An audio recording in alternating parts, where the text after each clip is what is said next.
स्त्री के किस अंग पर बाल होना अशुभ माना जाता है? राम राम, मैं पंडित एस के मिश्र। आज मैं इसी टॉपिक पर इस वीडियो के माध्यम से प्रकाश डालने वाला हूँ।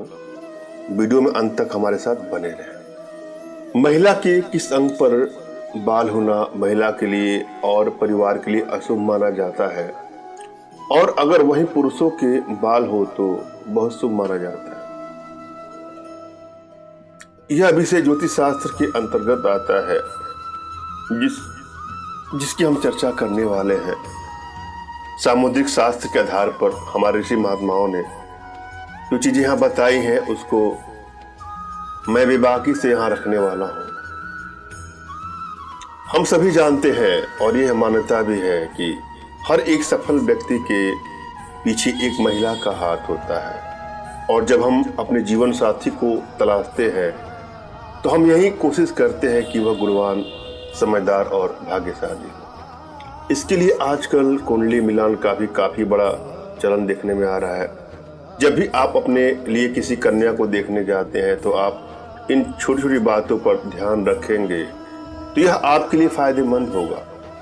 हमारे बड़े बुजुर्ग कहते हैं कि जिस महिला के सर के बाल लंबे, घने और मजबूत होते हैं वह स्त्री समझदार, गुणवान और भाग्यवान भी होती है।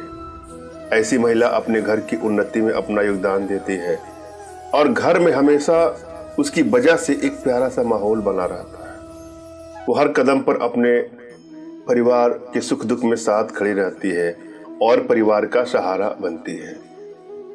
यह अपने परिवार को बहुत महत्व देती है और परिवार वाले भी इनको काफी महत्व देते हैं। जिन महिलाओं के पलकों के बाल छोटे छोटे हों और काले काले हों, आपने देखा होगा कुछ माताओं, कुछ बहनों के जो पलकों के बाल होते हैं छोटे छोटे और काले होते हैं, वह भी काफी भाग्यशाली होती हैं। उनका नेचर बहुत ही सॉफ्ट होता है, हमेशा दूसरों का सम्मान करती है। इस वजह से वो अपने परिवार में और अपने आसपास मोहल्ले में भी सम्मान पाती हैं। उनको लोग महत्व देते हैं क्योंकि वो दूसरों को महत्व देती हैं। इनका हर जगह मान सम्मान होता है। दूसरों के सुख दुख में ये कभी पीछे नहीं रहती हैं, किसी की मदद करने पीछे नहीं रहती हैं।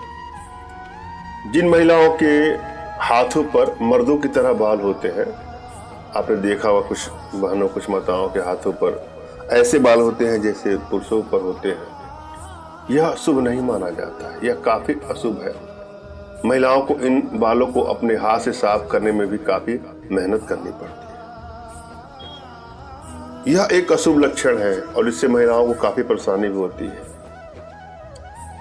अगर समय रहते इन समस्याओं का समाधान कर लिया जाए, आवश्यकता है समय रहते इन तरह की समस्याओं का समाधान कर लिया जाए, जीवन में जो दुख आने हैं वो खत्म हो जाए। ऐसी महिलाएं जिनके हाथों पर बाल होते हैं, ज्योतिष क्या कहता है ऐसी बहनों, माताओं के बारे में? वो काफी गुस्सैल प्रवृत्ति की मानी जाती है। बहुत गुस्सा उनके अंदर आता है। छोटी छोटी बात में इतना गुस्सा कर लेंगे पूछिए ही मत। छोटी छोटी बातों पर विवाद करने से भी नहीं कतराती है, और छोटी छोटी बातों पर दूसरी महिलाओं से झगड़ा भी कर बैठती है।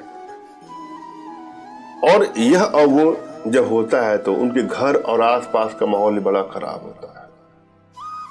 ऐसी महिलाएं दूसरों के प्रति ईर्ष्या का भाव रखती हैं और वह चाह कर भी अच्छा नहीं सोच पाती, जिसका असर उनकी अपनी जिंदगी पर भी पड़ता है।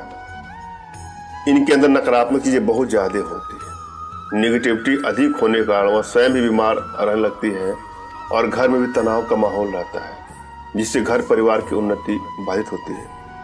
किसी घर में तनाव होगा तो उस घर की उन्नति हो नहीं पाती। अतः ऐसी माताओं, बहनों से अनुरोध है कि अपने अंदर एक सकारात्मक चिंतन रखें। बात बात पे लड़ाई करना, झगड़ा करना त्याग दें। अंदर से खुश रहने का प्रयास करें। आवश्यकता नहीं कि हर समस्या का समाधान लड़ाई झगड़ा ही होता हो।